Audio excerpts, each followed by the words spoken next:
सत्य कर्म करो। कहते हैं निष्काम कर्म करने से ही हृदय शुद्ध होता है। शुद्ध हृदय से आत्मा का ज्ञान होता है। भलाई के काम खूब करते रहो। किसी स्वार्थ से जो सेवा की जाती है वह उत्तम सेवा नहीं होती। भले ही कोई कितना भी दिखावा करके अपने को निष्कामी साबित करे, परंतु ईश्वर सब देखता है। वह सबको यथा योग्य फल देता है। जैसे आम बोगे तो आम ही मिलेंगे। इस संसार में रोते हुए आए हो, परंतु अब कुछ ऐसा सत्य कर्म करो कि भगवान के धाम को हंसते हुए जा सको। दूसरों का भला करोगे तो तुम्हारा भी भला होगा।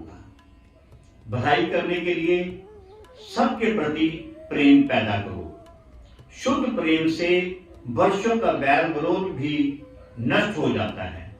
प्रभु भी प्रेम से ही प्रकट होते हैं। इसलिए विचार शक्ति पर विशेष ध्यान देना चाहिए।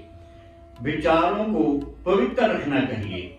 हमारे महापुरुष कहते हैं कि जीवन उत्थान के लिए आचार विचार व व्यवहार को शुद्ध रखें, और साथ में ये भी कहते हैं कि 100 काम छोड़कर स्नान करो, और 1000 काम छोड़कर भोजन करो, और 1,00,000 काम छोड़कर भजन करो, और करोड़ काम छोड़कर दान करो। दान से धन व सेवा से शरीर शुद्ध होता है। इसलिए हमें नेक कमाई से कुछ न कुछ दान अवश्य करना चाहिए और सेवा कार्य करने चाहिए।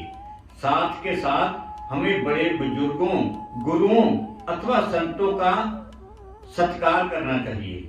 हमें बड़े बुजुर्गों के चरण स्पर्श करने चाहिए। आपकी सभी मनोकामनाएं पूर्ण होंगी। और घर आए हुए प्रमुख व आदरणीय संतों का स्वागत करने में कभी कमी न छोड़ो। आदि कवि भगवान वाल्मीकि जी ने अपने पावन योग विशिष्ट महारामायण में मुक्ति का कारण ज्ञान और कर्म को श्रेष्ठ बतलाया है। अकेले ज्ञान से भी मुक्ति प्राप्त नहीं होती। अकेले कर्म करने से भी मुक्ति नहीं मिलती।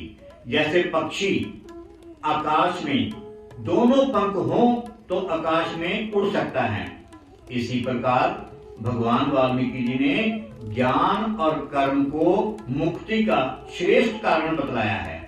जिस प्रभु की सहायता से सभी देवता और इंद्रियां प्रकाशित होती हैं, जिसकी शक्ति से मन को शांति मिलती है और जिसकी सत्ता से सभी पदार्थ प्रकाशित हो रहे हैं, वही एक परम पिता परमात्मा भगवान वाल्मीकि जी हैं।